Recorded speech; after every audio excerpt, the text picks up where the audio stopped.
नमस्कार दोस्तों, स्वागत है एक बार फिर से आप सभी का आपके अपने YouTube प्लेटफॉर्म यूपी संगम बाय एमडी क्लासेस पर।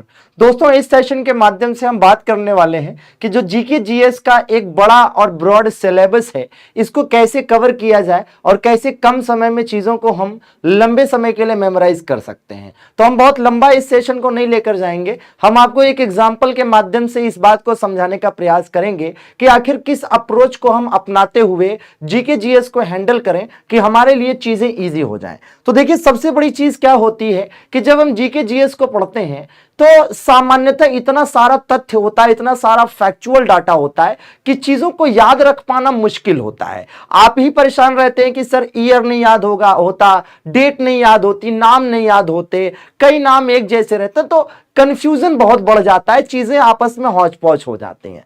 तो होना क्या है दोस्तों, इन सारी कंफ्यूजन को दूर करने का जो तरीका है, सबसे पहली चीज कि जिन चीजों को लेकर आप कंफ्यूज होते हैं उसे एक जगह पर नोट कर लेना चाहिए। और इस प्रकार से आप पाएंगे कि धीरे धीरे करके अगर आप हर रोज अपने दिमाग में बनने वाले 2-3 कंफ्यूजन को भी दूर कर पाए तो धीरे धीरे करके आपकी सारी कंफ्यूजन दूर होती चली जाती है। लेकिन आपको कंटिन्यूअसली इस प्रोसेस को आगे बढ़ाना पड़ेगा। अगली बात यह है कि हमारा पढ़ने का अप्रोच क्या होना चाहिए। तो देखिए, पढ़ने का तरीका क्या होना चाहिए, किसी भी चीज को पढ़िए तो उससे रिलेटेड जितने भी जानकारियां हो सकती हैं उसको जोड़कर चलिए, जितनी भी जानकारियां हो सकती हैं। चलिए, हम आपको एक एग्जाम्पल के माध्यम से आज समझाने का प्रयास करते हैं और इसी प्रकार के सेशंस और आपके लिए लाते रहेंगे अगर आपको पसंद आएगा तो। ठीक है भैया, कि कैसे चीजों को रिलेट करके पढ़ा जाता है, ये हम एग्जाम्पल दर एग्जाम्पल आपको बताते रहेंगे। आज के सेशन में जो हम एग्जाम्पल उठा रहे हैं वो क्या है भैया, वो शब्द है स्वराज। दोस्तों, तो हम स्वराज शब्द का एग्जाम्पल आज के सेशन में ले रहे हैं। तो सबसे पहली चीज क्या आती है, तो सबसे पहली चीज ये आती है दोस्तों कि स्वराज शब्द जो है इसकी उत्पत्ति, ठीक है भैया, इस शब्द की उत्पत्ति कहां से हुई। ठीक है, शब्द उत्पत्ति, तो इस शब्द की उत्पत्ति कहां से हुई, सबसे पहला तो यही सवाल है। तो इसका आंसर क्या है दोस्तों, तो एक बुक थी जिसका नाम था सत्यार्थ प्रकाश। जी हां दोस्तों, तो सत्यार्थ प्रकाश नाम की एक बुक थी जिसके लेखक कौन थे दोस्तों, जिसके लेखक थे दयानंद सरस्वती। तो दयानंद सरस्वती के द्वारा लिखी गई एक किताब है जिसका नाम है सत्यार्थ प्रकाश।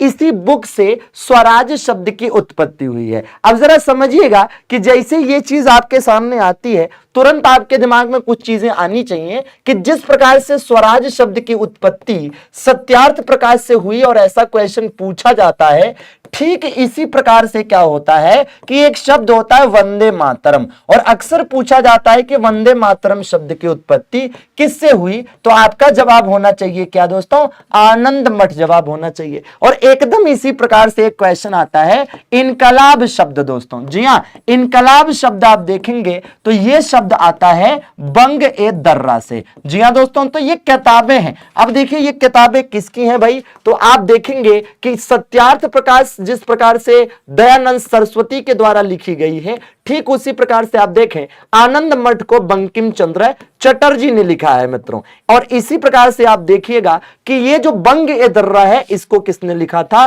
मोहम्मद इकबाल ने लिखा था। किसने भाई, मोहम्मद इकबाल ने। अब एक बात यहां पर और आपको बताना चाहेंगे कि जब देखिए ये इनकलाब शब्द लिखा है और यहां पर हम नीचे लिख देते हैं इकबाल, और आप देखिएगा कि क्या जादू हो रहा है। जादू ये हो रहा है दोस्तों कि यहां पर देखिए ई शब्द है, ई शब्द यहां भी है, का, ये देखिए ला ला और ये बा। कहने का मतलब कि जो 4 लेटर्स इनकलाब शब्द में हैं वही 4 लेटर्स इकबाल शब्द में भी हैं। तो जीवन में भी कभी भी भूलने का सवाल ही पैदा ही नहीं होता दोस्तों। तो एकदम शानदार है। तो देखिए वही चीज है कि रिलेट करके डायनेमिक मेथड से पढ़ने का आपको तरीका खोजना पड़ेगा। तो हमने यहां बताया कि स्वराज शब्द की उत्पत्ति सत्यार्थ प्रकाश से हुई, लेकिन अगला सवाल यह होता है कि स्वराज शब्द जो है इसकी व्याख्या किसने की है। तो दोस्तों स्वराज शब्द होता क्या है, इसकी व्याख्या महात्मा गांधी के द्वारा की गई थी और इसके लिए महात्मा गांधी ने एक किताब भी लिखी है और उसी में इसकी व्याख्या की गई है और उस बुक का नाम क्या है, हिंद स्वराज। जी हां दोस्तों, तो महात्मा गांधी के द्वारा हिंद स्वराज में इसकी व्याख्या की गई है। अब अगला सवाल यह होता है कि भाई स्वराज शब्द के प्रथम प्रयोगकर्ता कौन थे।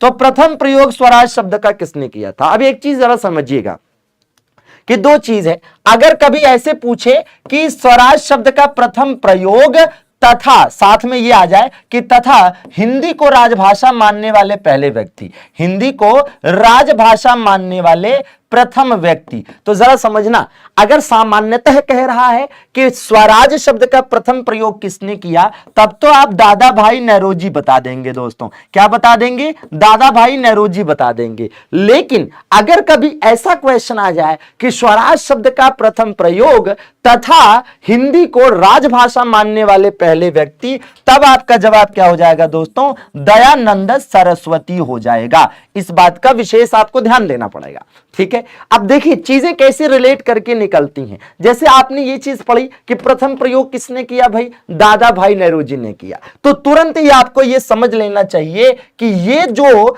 दादा भाई नौरोजी ने स्वराज शब्द का प्रथम प्रयोग किया था, ये 1906 में किया था, कांग्रेस का कलकत्ता अधिवेशन था। तब आपके दिमाग में तुरंत क्लिक करता है कि ओ स्वराज, जी हां, स्वराज का लक्ष्य कांग्रेस ने निर्धारित किया था। तो जैसे लक्ष्य दिमाग में आता है तो यह होता है कि भैया आईएनसी के जो लक्ष्य हैं उनको देख लेते हैं। तो जैसे आप देखिए कि कांग्रेस के द्वारा स्वराज को अपना लक्ष्य कब निर्धारित किया गया था दोस्तों? 1906 में। और यह अधिवेशन कहां पर हुआ था? कलकत्ता में हुआ था। इसी प्रकार से कांग्रेस ने पूर्ण स्वराज को अपना लक्ष्य, और अंत में आप देखना अभी कैसे चीजें एक दूसरे में पिरो दी जाएंगी और आपको चीजें लंबे समय के लिए याद हो जाएंगी। बस थोड़ा सा फोकस करिएगा। पूर्ण स्वराज का लक्ष्य कब निर्धारित किया गया? 1929 में निर्धारित किया गया, और यह अधिवेशन लाहौर में हुआ था। जी हां दोस्तों, और इसी प्रकार से एक लक्ष्य कांग्रेस ने निर्धारित किया था समाजवाद का। तो एक ही जगह पर चीजें पता चल रही हैं, ठीक है भैया, एक ही जगह पर चीजें पता चल रही हैं। तो देखिए कि स्वराज का लक्ष्य 1906 में, पूर्ण स्वराज का 1929 में, और समाजवाद का 1936 में। इसमें अध्यक्ष दादा भाई नौरोजी थे, और इन दोनों में अध्यक्ष कौन थे? तो पंडित जवाहरलाल नेहरू थे दोस्तों, ठीक है। तो एक तो ये याद हो गया, किनारा हो गया ये मामला कि भाई कांग्रेस का लक्ष्य कभी भी पूछेगा तो आप बता लेंगे बड़े आराम से, ठीक है। वापस लौटते हैं इस पे।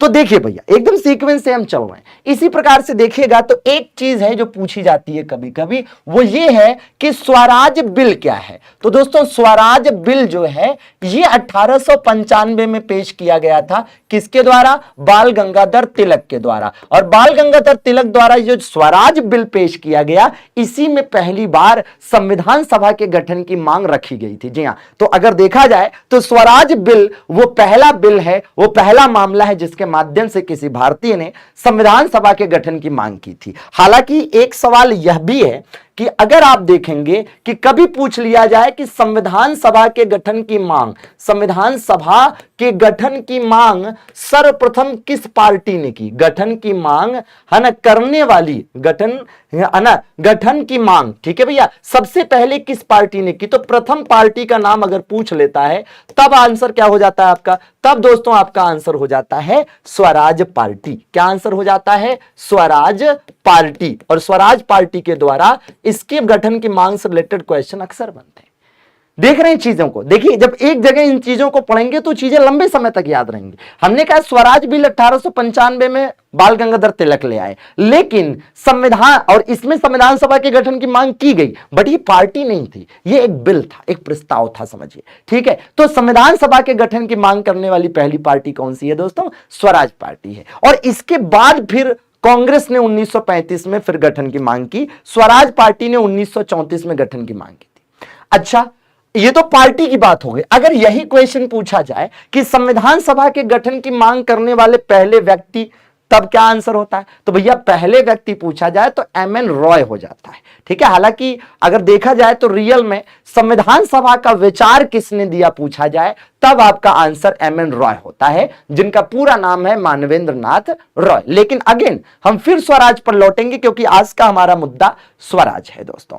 इसके बाद आप देखिए तो स्वराज आपको कहां कहां मिला, एक बार नजर डालते हैं, फिर आपको चीजें कनेक्ट करने का तरीका बताते हैं कि कैसे आपने कनेक्ट किया। तो देखिए अभी तक तो आप सीख ही रहे हैं तरीके को कि भाई हमने स्वराज वर्ड को उठाया कि भाई स्वराज शब्द, तो सबसे पहले क्वेश्चन के स्वराज शब्द की उत्पत्ति कहां से हुई? सत्यार्थ प्रकाश से हुई, जिसके लेखक दयानंद सरस्वती हैं। स्वराज शब्द की व्याख्या गांधी जी ने की, स्वराज शब्द का प्रथम प्रयोग दादा भाई नौरोजी ने किया, और इसी दौरान कांग्रेस ने स्वराज को अपना लक्ष्य निर्धारित किया। इसी दौरान 1906 में ही, जब दादा भाई नेहरू जी अध्यक्ष थे, लेकिन पूर्ण स्वराज को लक्ष्य 1929 के लाहौर अधिवेशन में निर्धारित किया गया।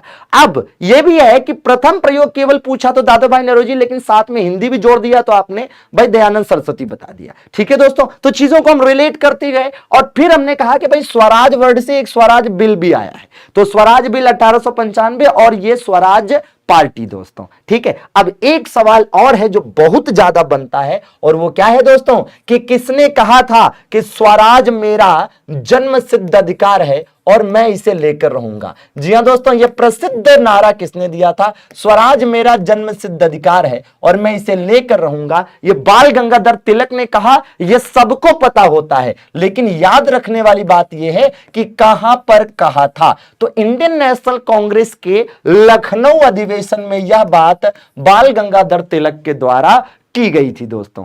अब आप देखिए कि चीजों को आपने रिलेट किया, फिर भी एक चीज है जो अभी बची हुई है, और वो एक चीज क्या है मित्रों? वो एक चीज है स्वराज पार्टी। जी हां दोस्तों, और स्वराज पार्टी जो है इसका गठन वर्ष 1923 में प्रयागराज अर्थात इलाहाबाद में हुआ था। किसके द्वारा भैया? चितरंजन दास और मोतीलाल नेहरू के द्वारा। किसके द्वारा? चितरंजन दास और मोतीलाल नेहरू के द्वारा इसकी स्थापना की गई थी। तो यह भी एक जानकारी याद रखनी है कि स्वराज पार्टी की स्थापना कहां पर हुई।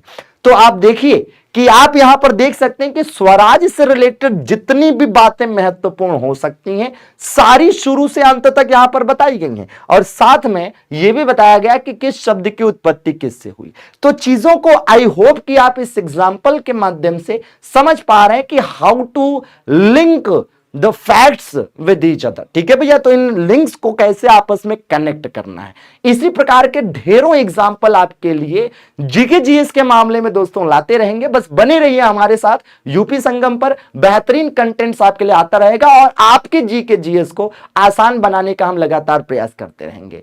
तो भैया लाइक, सब्सक्राइब और शेयर तो बनता है दोस्तों। कमेंट करके जरूर बताइएगा कि हमारा यह प्रयास आपको कैसा लगा, और आप ऐसे आगे भी लेक्चर्स चाहते हैं और किन सब्जेक्ट्स में आपको समस्या ज्यादा होती है, कमेंट करके बता सकते हैं। बहुत बहुत शुक्रिया हमारे साथ जुड़ने के लिए। जल्दी ही फिर मुलाकात होगी ऐसे ही जबरदस्त सेशन के साथ। धन्यवाद दोस्तों। Thank you for watching.